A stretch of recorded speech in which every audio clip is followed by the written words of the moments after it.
Graça e paz, meus amados. Me chamo Rita Mesquita Martins e hoje eu quero compartilhar com vocês uma palavra a respeito do poder da intercessão.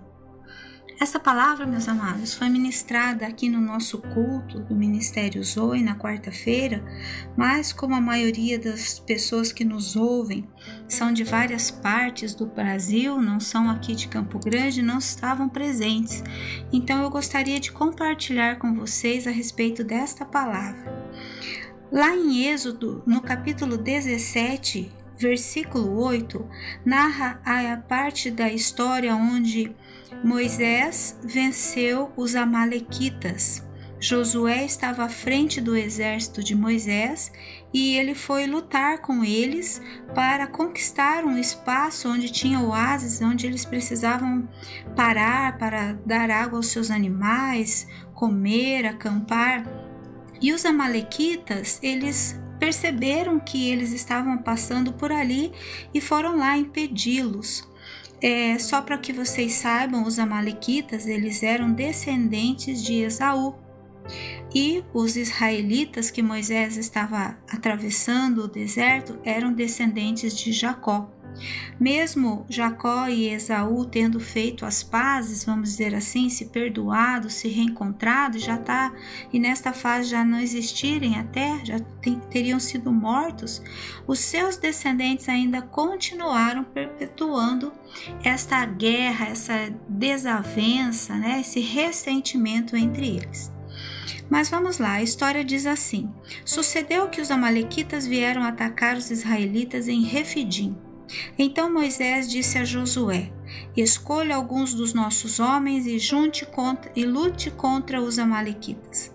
Amanhã tomarei posição no alto da colina com a vara de Deus em minhas mãos. Josué foi então lutar contra os amalequitas, conforme Moisés tinha ordenado. Moisés, Arão e Hur, porém, subiram ao alto da colina.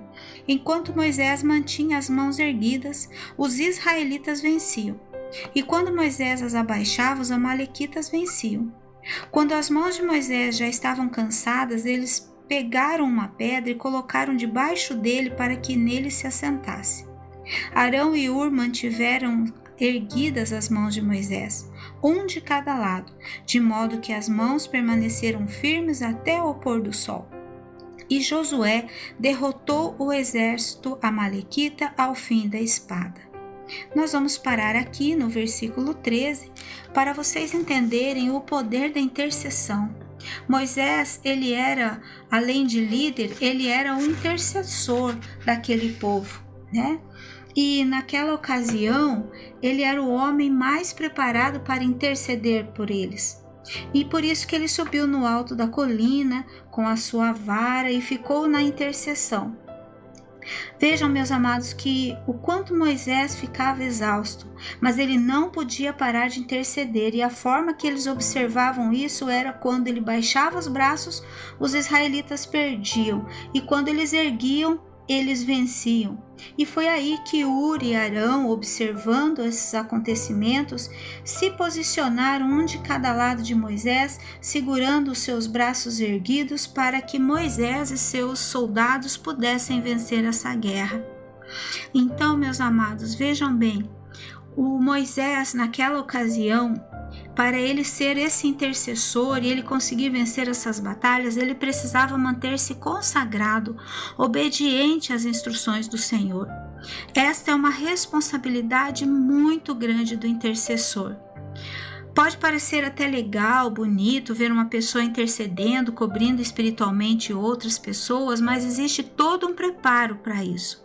Não adianta nós termos apenas boa vontade.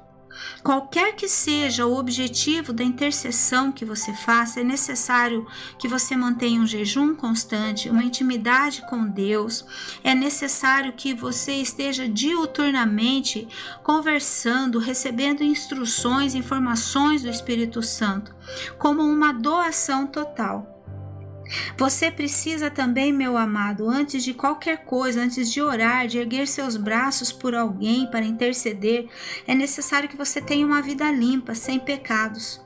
Através do arrependimento, da confissão desses pecados e da renúncia, você estará apto para fazer a intercessão por qualquer pessoa que seja. Muitos de nós sofremos retaliação quando intercedemos por uma pessoa. O que a retaliação faz? Ela faz com que aconteçam coisas ruins na nossa vida. Aí o intercessor pensa, então não vou orar mais por ninguém porque eu estou passando dificuldades na minha vida.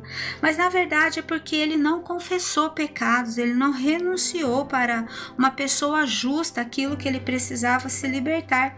E com certeza Satanás vem cobrar dele esta questão dele estar orando por uma pessoa e ele não ter a condição para isso. Outra coisa que o intercessor precisa ter, meus amados, é uma constância em jejum e oração. Não basta apenas você orar, é necessário que você precisa jejuar também, porque tem demônios, existem situações, meus amados, que só com oração não resolve, tem que estar em consagração, em jejum.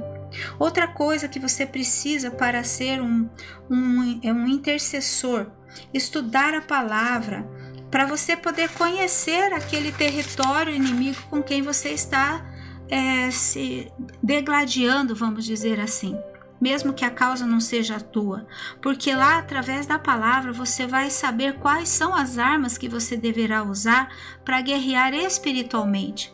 Ali no texto Moisés estava vendo a guerra, estava acontecendo na sua frente, ele subiu no alto da colina e viu, mas nós geralmente, meus amados, estamos lutando com o mundo das trevas, o mundo invisível, então nós temos que ter armas adequadas para isso. E aonde você vai aprender? Na palavra, estudando a palavra do Senhor, estudando a respeito de como funciona o mundo espiritual. Então eu convido você, pai, que seja o intercessor dos seus filhos, da sua esposa. Eu convido você, esposa e filhos, a serem os auxiliadores do seu pai. Imagine que naquela situação de Moisés, Arão e Hur, o pai representa o Moisés intercedendo pela sua casa e um momento que ele está cansado, você esposa, você filho, vocês precisam se posicionar ao lado de seus pais para erguer os braços dele, para ele manter-se posicionado em intercessão. Esse erguer os braços, meus amados, não precisa ser literalmente isso, mas é necessário que você esteja intercedendo para ele, para que ele consiga vencer as guerras espirituais da sua família.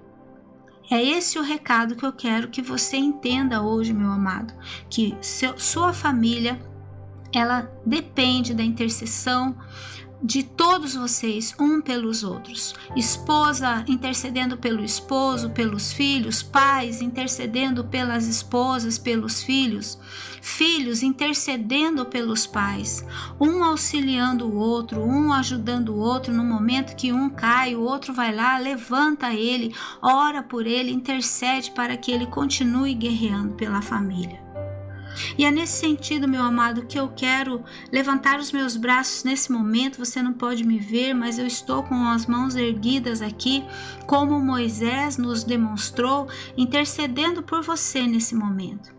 Querido Pai, Jesus amoroso, Espírito Santo amigo, eu intercedo, eu me coloco, Pai, sob a cobertura, sob o revestimento dessa pessoa que está me ouvindo, para que ela possa, Pai, através desse versículo 8 do capítulo 17 de Êxodo, entender como funciona o poder da intercessão, o quanto é importante ter um intercessor dentro de casa, meus amados, para que você possa guerrear nos momentos de batalha espiritual com a sua família, principalmente quando você se posiciona a seguir Jesus, a ter um caminho limpo de vida.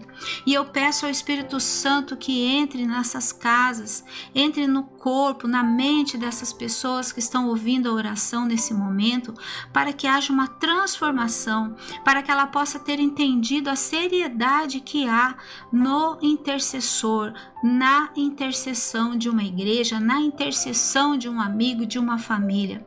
E em nome de Jesus, eu declaro bênçãos na sua casa nesse momento que você está me ouvindo, para que você possa, meus amados, ser um intercessor verdadeiro, assim como foi Moisés, valente, corajoso, estava totalmente envolvido a ouvir aquilo que o Senhor determinava, ser obediente na palavra do Senhor. Eu peço, Pai, que o Senhor revista essas famílias, Pai, com esta proteção, com esse desejo de intercederem um pelo outro. E já lhe agradeço em nome de Jesus.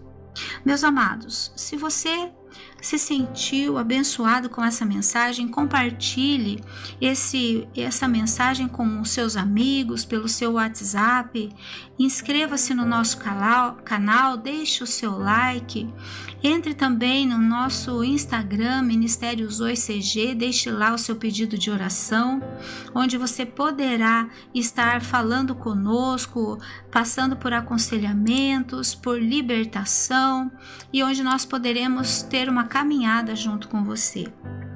Então, nesse momento, eu gostaria de lhe agradecer. Muito obrigada por estar conosco até aqui. Um forte abraço, que Deus o abençoe. Até a próxima oportunidade.